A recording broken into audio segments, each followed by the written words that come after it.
तो दोस्तों एक पति और पत्नी होते हैं। जो पत्नी थी वो थोड़ा नए ज़माने की, नए ख्यालात की थी। दोस्तों उसे अच्छा खाना पीना और उन तमाम जगहों पर घूमना उसे काफ़ी ज़्यादा पसंद था। लेकिन जो पति था वो थोड़ा पुराने विचार का था और बहुत कम कमाता था। और जो पत्नी थी वो रोज़ नए नए चीज़ों का डिमांड करती थी और पति उस डिमांड को पूरा नहीं कर पाता था, जिसके कारण एक दिन पत्नी अपने पति को तलाक देकर अपने मायके चली गई। फिर दोस्तों उसके मायके जाने के 3 साल के बाद जो पति था वह अचानक से एक जिले का एसपी बन जाता है। फिर कुछ दिनों के बाद जो तलाकशुदा पत्नी थी उसकी हालत इतनी ख़राब हो जाती है कि बेचारी वह सड़क के किनारे रोटी और सब्जी बेचने लगती है। तब तक दोस्तों एक दिन जो उसका तलाकशुदा पति था, जिसे वह काफ़ी समय पहले तलाक दे चुकी थी, उसका नज़र अपनी तलाकशुदा पत्नी पर पड़ जाता है। फिर दोस्तों इसके आगे क्या होता है, यदि आप लोगों को इस कहानी के पूरे घटनाक्रम के विषय में जानना है तो आप सभी लोग हमारे साथ बने रहिएगा वीडियो के अंत तक। यदि दोस्तों वीडियो पसंद आए तो लाइक कीजिएगा, यदि चैनल पर नए हो तो चैनल को सब्सक्राइब कर लीजिएगा ताकि मेरा हौसला बढ़ता रहे और मेरा आने वाला नए नए वीडियो आपको मिलता रहे रंके की चोट पे। तो दोस्तों आइए बिना देरी किए स्टार्ट करते हैं। प्रणाम, नमस्कार। दोस्तों एक बेहद ही खूबसूरत लड़की थी। उसको अपनी खूबसूरती पर इतना ज़्यादा घमंड था कि वह किसी भी लड़के को भाव नहीं देती थी। और जो उस लड़की का पिता था वह एक छोटा मोटा कारखाना में काम करता था। और जो लड़की थी वह अपनी कॉलेज की पढ़ाई पूरी करके काफ़ी समय से घर पर बैठी हुई थी। दोस्तों उस लड़की का नाम था लवली। लवली अपने माता पिता की इकलौती बेटी थी। जो लवली की माँ थी वह एक गृहिणी थी, घर पर रहती थी, घर संभालने का काम करती थी। दोस्तों जो लवली थी अब शादी करने के लायक हो गई थी, जिसकी शादी को लेकर उसके पिता को काफ़ी चिंता होने लगा था। फिर दोस्तों एक दिन जो लवली का पिता था उसे एक लड़के के बारे में पता चलता है। दोस्तों जो लड़का था वो गांव पर ही कारपेंटर का काम करता था। उसके बाद जब लवली का पिता उस लड़के को देखने के लिए उसके घर पर जाता है तो पहले ही नज़र में वो लड़का लवली के पिता को पसंद आ जाता है। दोस्तों उस लड़का का नाम था सुभाष।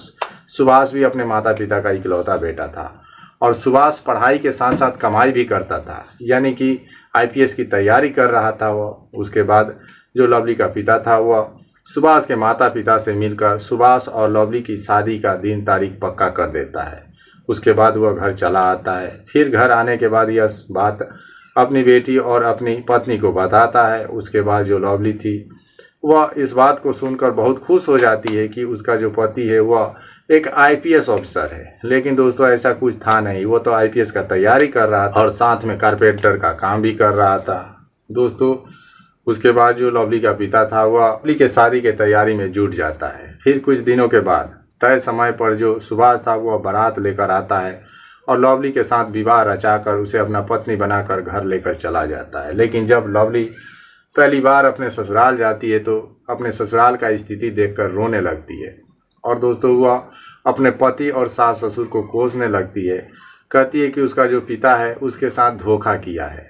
तो जो ससुराल वाले होते वो पूछते हैं कि ऐसा क्या धोखा किया है, तो वह बताती है कि मेरा पिता बोला था कि तुम्हारा होने वाला जो पति है वह एक आईपीएस ऑफिसर है, लेकिन यह तो कारपेंटर का काम करता है और इसका घर द्वार भी ठीक ठाक नहीं है। दोस्तों खपड़ा वाला पुराने ज़माने का घर था।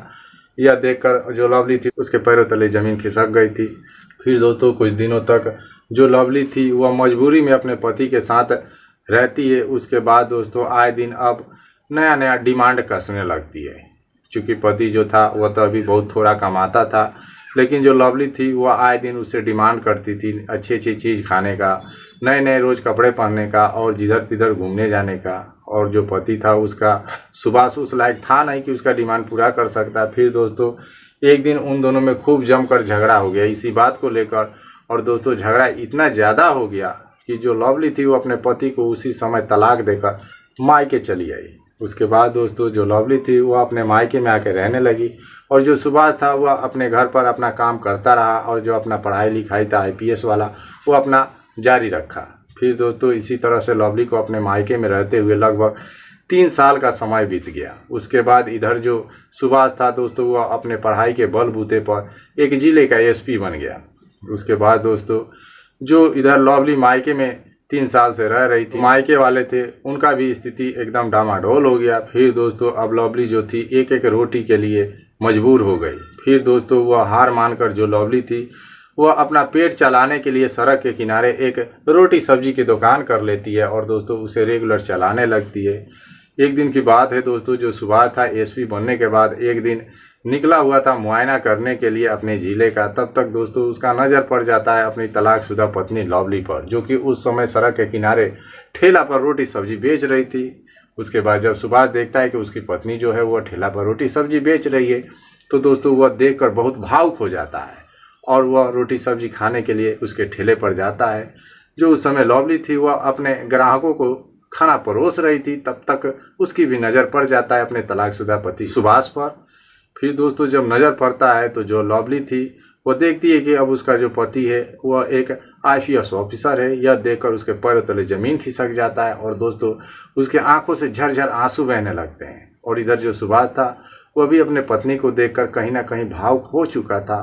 फिर दोस्तों लवली जो थी वो दौड़ कर जाकर अपने पति सुभाष के गले लगकर फपक फपक कर रोने लगती है और माफ़ी मांगती है कि सुभाष मुझसे गलती हो गई, मुझे माफ़ कर दो, आइंदा ऐसी गलती नहीं होगी। उसके बाद जो सुभाष था वो भी काफ़ी रहमदिल इंसान था, उसको भी दया माया आ जाता है लवली पर उसकी स्थिति देखकर कि बेचारी किस तरह से ये मजबूर है, सड़क के किनारे रोटी सब्जी बेच रही है। फिर दोस्तों उसको माफ़ कर देता है, लेकिन एक चेतावनी देता है, कहता है आज के बाद तुम कोई भी डिमांड कसोगी तो तुम समझना।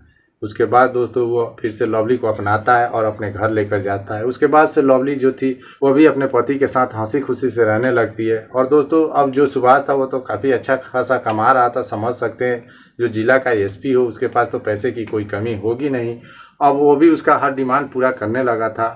तो दोस्तों यह थी आज की एक छोटी सी कहानी, आपको कैसी लगी कमेंट में अवश्य बताइएगा। तो दोस्तों हम फिर मिलते हैं कल नेक्स्ट डे एक नए टॉपिक के साथ। तब तक के लिए मुझे दीजिए इजाज़त। जय हिंद, जय भारत।